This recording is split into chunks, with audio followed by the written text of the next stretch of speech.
you know, we have so much information at our fingertips, which is really cool. I mean, if you lived in like the 1700s colonial Williamsburg and you just needed to know who voiced Squidward in the hit TV show SpongeBob, you'd be shit out of luck.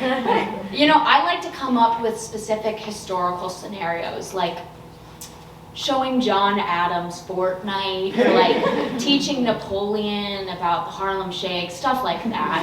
But really, we have so much information that ancient civilizations would sacrifice cows for. You know, no longer do we need to slaughter a lamb for hope of rainfall come summer, and guess what? It rocks.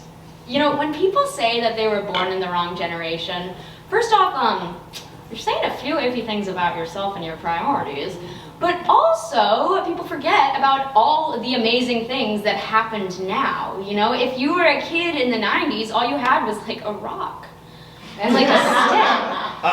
And like, you know, that like cup and ball thing with a little, maybe if you were lucky.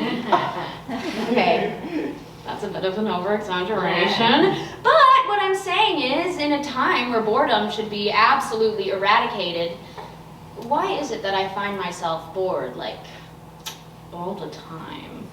I don't want to sound like a boomer, you know.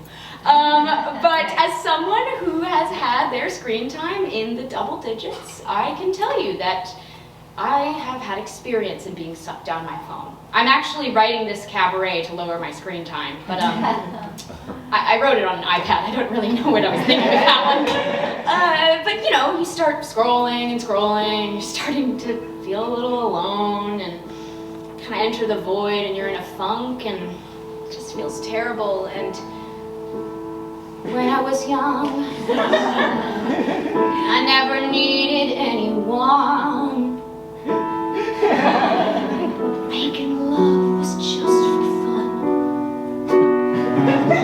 Those days are gone.